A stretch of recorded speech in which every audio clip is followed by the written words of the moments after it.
Welcome to nature stories.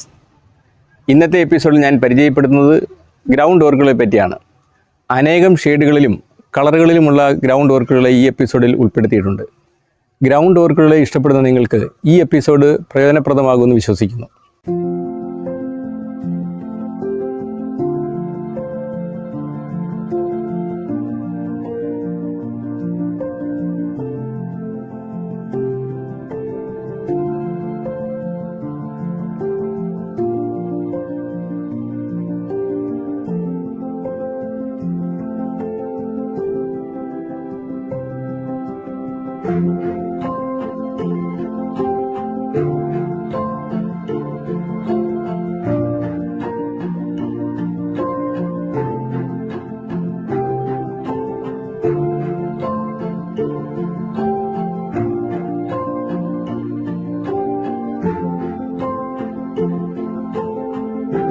ഓർക്കിഡുകൾക്ക് പൊതുവെ കൂടുതൽ ശ്രദ്ധയും പരിചരണവും ആവശ്യമായ ചെടികളാണ്.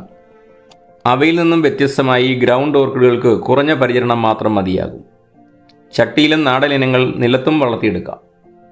നേരിട്ട് സൂര്യപ്രകാശം ലഭിക്കുന്നിടത്തും ഭാഗികമായി തണൽ ഉള്ളിടത്തും വളർത്താൻ പറ്റിയ അനേകം ഇനങ്ങൾ ഇന്ന് സുലഭമാണ്. തായ്ലൻഡ്, തായ്വാൻ തുടങ്ങിയ രാജ്യങ്ങളിൽ നിന്നും പല ഷെയ്ഡുകളിലും കളറുകളിലുമുള്ള ഇനങ്ങൾ നമ്മുടെ നാട്ടിലെത്തുന്നു. കുഞ്ഞൻ പനയോലയോട് സാദൃശ്യമുള്ള ഇലകളും ഇലകളുടെ നടുവിൽ നിന്നുണ്ടായി വരുന്ന നീളമുള്ള പൂങ്കുലയും ഈ ഓർക്കിഡിനെ ആകർഷകമാക്കുന്നു. ജൂൺ ജൂലൈ മാസങ്ങളിൽ മുട്ടിട്ട് തുടങ്ങിയാൽ ആഗസ്റ്റ് മുതൽ ജനുവരി വരെ നല്ല രീതിയിൽ പൂക്കളുണ്ടാകും. പിന്നീട് പൂക്കൾ കുറയുന്നതായും കാണാം. നാടൻ ഇനങ്ങളായി വയലറ്റ്, വെള്ള കൂടാതെ സങ്കര ഇനങ്ങളിൽ മഞ്ഞ, purple, peach, orange, red, rose ഇങ്ങനെ പല കളറുകളിലും ഒരു കളറിൽ തന്നെ അനേകം ഷെയ്ഡുകളിലുള്ളവയും ഇന്ന് സുലഭമാണ്.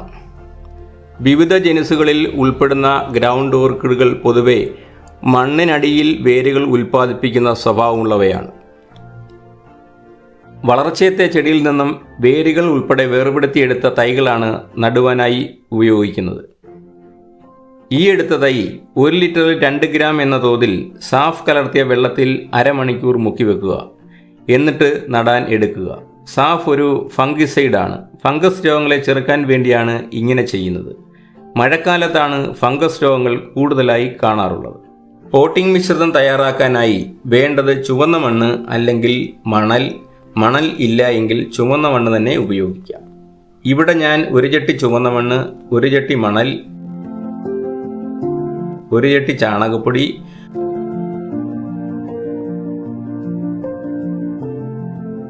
1 ചട്ടി ചകിരിച്ചോറ്, 5 ഗ്രാം ഇൻഡോഫിൽ. ഫംഗസ് രോഗങ്ങൾ വരാതെ ചെടിയെ സംരക്ഷിക്കാൻ വേണ്ടിയാണ് ഇൻഡോഫിൽ ചേർക്കുന്നത്. പോട്ടിംഗ് മിശ്രിതം കട്ട പിടിക്കാതിരിക്കാൻ വേണ്ടി 1/2 ചട്ടി പെർലറ്റും കൂടി മിക്സ് ചെയ്യുക. തുറസായ സ്ഥലത്ത് മഴ നനയുന്ന സാഹചര്യത്തിലാണ് വളർത്തുന്നതെങ്കിൽ പോട്ടിംഗ് മിക്സിൽ ചകിരിച്ചോറ് ചേർക്കേണ്ട ആവശ്യമില്ല. ഈർപ്പം കൂടിയാൽ ഫംഗസ് രോഗങ്ങൾ ഉണ്ടാകാം. ചെടിയുടെ ബൾബ് ഭാഗം മണ്ണിന് മുകളിൽ നിൽക്കുന്ന രീതിയിൽ വേണം നടുവാൻ. ഉറച്ചു നിൽക്കുവാൻ വേണ്ടി ഒരു സപ്പോർട്ട് എന്തെങ്കിലും വെച്ച് കെട്ടി ഉറപ്പിക്കുക. തൈകളൊന്ന് വേര് പിടിച്ചതിന് ശേഷം വളർച്ചയ്ക്കായി 19-19-19 2 ഗ്രാം 1 ലിറ്ററിൽ എന്ന കണക്കിൽ വെള്ളത്തിൽ ലയിപ്പിച്ച് ചെടി മുഴുവനായി തളിച്ചു കൊടുക്കുകയോ സ്പ്രേ ചെയ്തു കൊടുക്കുകയോ ചെയ്യണം. ഈ രീതിയിൽ 15 ദിവസം കൂടുമ്പോൾ വീതം ആവർത്തിച്ച് ചെയ്യുക. കൂടാതെ ജൈവവളമായി 1 കിലോ കാലിവളം 5 ലിറ്റർ വെള്ളത്തിൽ 3 ദിവസം പുളിപ്പിച്ചെടുത്തതിൻ്റെ തെളി 5 ഇരട്ടിയായി നേർപ്പിച്ച് ചട്ടിയിൽ ഒഴിച്ചു കൊടുക്കുക. കൂടാതെ എല്ലുപൊടി അല്ലെങ്കിൽ സെറാമിൽ ഒക്കെ ഇട്ടു കൊടുക്കാം. ജൈവവളങ്ങൾ മഴക്കാലത്ത് വേണ്ട. മഴക്കാലം മാറിയതിന് ശേഷം ചെയ്താൽ മതി. മഴക്കാലത്ത് രാസവളങ്ങൾ ഉപയോഗിക്കുക. പൂവിടാൻ കുറഞ്ഞ അളവിൽ നൈട്രജൻ അടങ്ങിയ രാസവളങ്ങളായ 8, 25, 25, 13, 27, 27, 6, 12, 36, 2 ഗ്രാം 1 ലിറ്റർ വെള്ളത്തിൽ എന്ന അളവിൽ ഇലകളിലും ചുവട്ടിലും സ്പ്രേ ചെയ്ത് കൊടുക്കുക. 15 ദിവസം കൂടുമ്പോൾ ആവർത്തിക്കുക.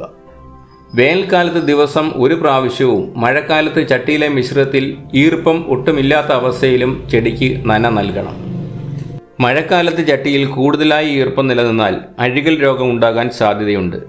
ഉണ്ടായാൽ സാഫോ, ഇൻഡോഫിലോ ഇവയിൽ ഏതെങ്കിലും ഒന്ന് വാങ്ങി 3 ഗ്രാം 1 ലിറ്റർ വെള്ളത്തിൽ എന്ന അളവിൽ ഇലകളിലും ചുവട്ടിലും ഒന്നിടവിട്ട ദിവസങ്ങളിൽ 2-3 പ്രാവശ്യം സ്പ്രേ ചെയ്ത് കൊടുക്കുക.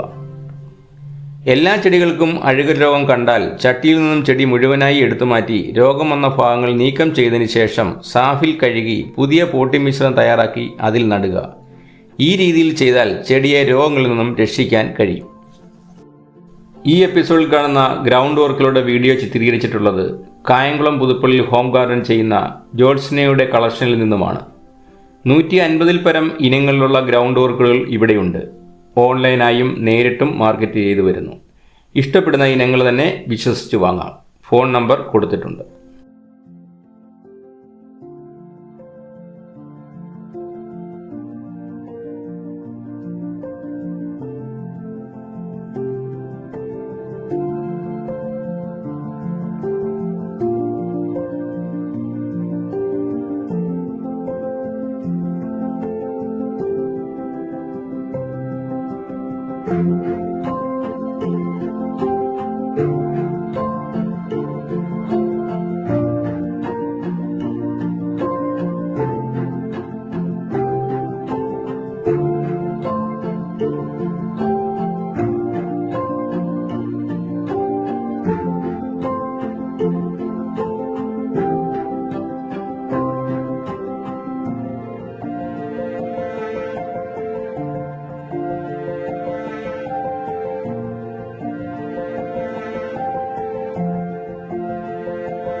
ഇന്നത്തെ എപ്പിസോഡ് ഇവിടെ അവസാനിക്കുന്നു. ഇതുപോലെ വൈവിധ്യമാർന്ന മറ്റൊരു ചെടിയുടെ കളക്ഷനുമായി വരുന്നതുവരെ സൈനിങ് ഔട്ട്.